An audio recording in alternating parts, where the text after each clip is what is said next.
Salam dan damai sejahtera dari Tuhan Yesus Kristus senantiasa menyertai kehidupan kita semua. Pada kesempatan ini saya akan membagikan sebuah renungan singkat untuk kita renungkan dan lakukan dalam kehidupan kita sehari-hari. Ayat firman Tuhan terambil dalam surat Kolose pasal 3 ayat yang ke-23. Bunyi firman Tuhan demikian, apapun yang kamu perbuat, perbuatlah itu dengan segenap hatimu, seperti untuk Tuhan dan bukan untuk manusia. Demikian firman Tuhan. Saudara-saudara yang terkasih dalam nama Tuhan Yesus Kristus, tidak sedikit ketika kita membaca ayat ini, kita menafsirkan dan memahaminya itu secara salah dan keliru, atau terlepas dari konteks di mana sang penulis tidak memaksudkan hal demikian. Beberapa contoh yang terjadi misalkan ketika kita mendengarkan atau membaca kata apapun, maka kita mengasumsikan bahwa kita bebas melakukan berbagai bentuk tindakan pelayanan sesuai dengan apa yang kita mau, apa yang kita harapkan, dan apa yang kita inginkan, dengan asumsi bahwa tindakan itu semua untuk Tuhan, dan kita tidak mempedulikan bagaimana hasil atau manfaat tindakan kita itu kepada orang lain, apakah itu bermanfaat atau malah sebaliknya menyinggung dan membuat orang lain berprasangka buruk atau bisa berdosa ketika kita melakukan tindakan pelayanan tersebut. Dan terlebih-lebih ketika kita melakukan sesuatu itu atau melakukan sesuai dengan keinginan kita yang berkontradiksi dengan apa yang diperintahkan di dalam totalitas kebenaran firman Tuhan, yaitu Alkitab. Dan kasus yang kedua ialah ketika kita membaca penggalan ayat ini dan kita menghubungkan itu dalam pelayanan kita, maka kita membatasi pemahaman kita ketika kita mau melayani. Dan hal yang sering terjadi ialah bahwa ketika mendengarkan atau membaca ayat ini, maka kita sering berkata bahwa pelayanan itu hanya dilakukan oleh orang-orang yang belajar teologi atau para pendeta dan hamba-hamba Tuhan lainnya. Serta ketika kita juga mau melayani, kita sering membeda-bedakan pelayanan, atau kita membatasi bahwa pelayanan itu hanya berfokus pada gereja saja, dan pelayanan di luar itu bukanlah pelayanan yang diharuskan bagi orang Kristen. Dan kedua kasus itu, saudara-saudara yang terkasih dalam nama Tuhan Yesus Kristus, adalah pandangan atau paradigma yang salah dan tidak dimaksudkan oleh sang penulis dalam suratnya kepada jemaat di Kolose. Sebelum kita masuk pada poin serta pesan yang disampaikan oleh sang penulis dalam suratnya ini, terlebih dahulu kita akan mengetahui bagaimana latar belakang serta tujuan penulisan kitab ini pada konteks di mana sang penulis hidup. Nah, surat Kolose ini sendiri ditulis oleh Rasul Paulus, di mana dia tidak bertemu secara tatap muka atau secara langsung kepada jemaat-jemaat di Kolose, tetapi berdirinya jemaat Kolose merupakan hasil atau buah dari pelayanan Paulus, di mana yang menjadi perantara atau saluran berdirinya jemaat Kolose ini ialah Epafras, yang merupakan kawan sekerja Paulus dalam melayani atau memberitakan Injil. Nah, tujuan penulisan dari kitab Kolose ini ialah untuk meneguhkan iman orang-orang percaya pada saat itu, sehingga mereka jangan sampai berbalik arah dari yang tadinya percaya kepada Yesus Kristus sebagai Tuhan dan Juru Selamat, menjadi berbanding terbalik dari apa yang telah mereka percayai. Kenapa saya berkata demikian? Karena dalam konteks kebudayaan yang berkembang atau yang berlaku pada masa itu ialah bahwa dalam kebudayaan Romawi berkembang yang namanya polytheistic mysterious religious, yang dalam bahasanya itu banyak penyembahan berhala yang terjadi. Dan jadi banyak orang atau banyak tekanan kepada jemaat di Kolose atau yang dapat mempengaruhi keimanan mereka dengan penyembahan dengan perspektif atau paradigma dari kebudayaan-kebudayaan tersebut, sehingga mereka hanya menganggap bahwa Yesus Kristus itu sebagai salah satu dewa yang disembah oleh orang-orang Romawi dan Yunani pada saat itu. Dan untuk itulah tujuan Rasul Paulus dalam menuliskan surat ini, yang tampak dalam ekspresi suratnya itu dia menunjukkan betapa unggulnya atau betapa hebat serta betapa istimewanya Kristus itu sebagai Allah yang merupakan pencipta dari segala sesuatu yang tercipta dalam dunia ini.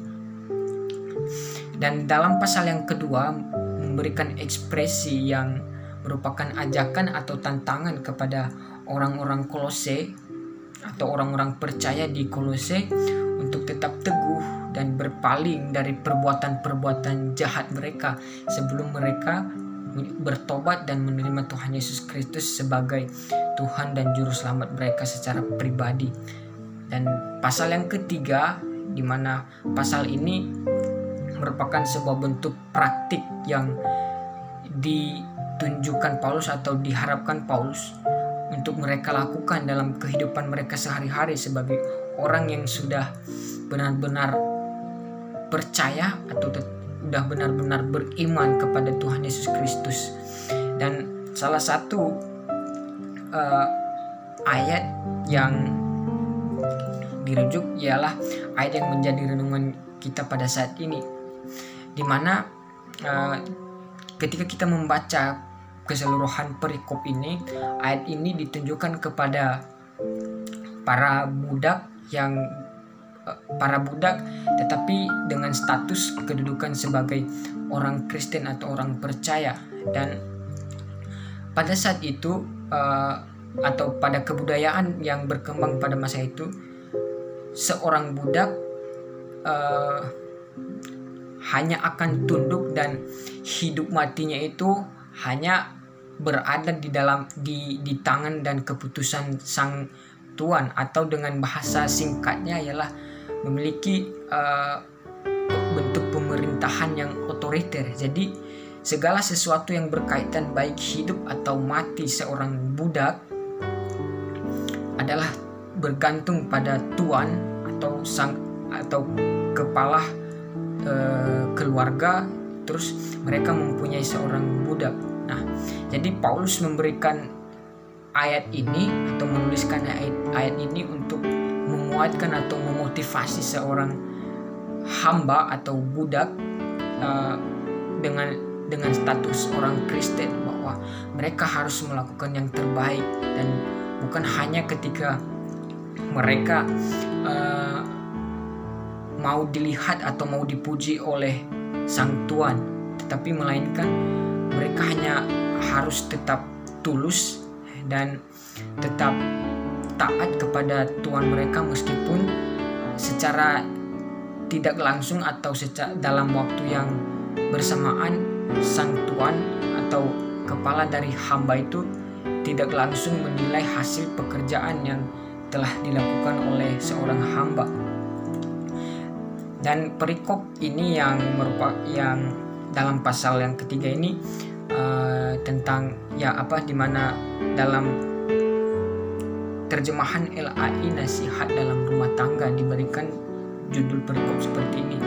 Kita dapat berpikir bahwa Rasul Paulus bertujuan memberikan perikop semacam itu atau LAI memberikan perikop semacam itu supaya kita mengintrospeksi diri atau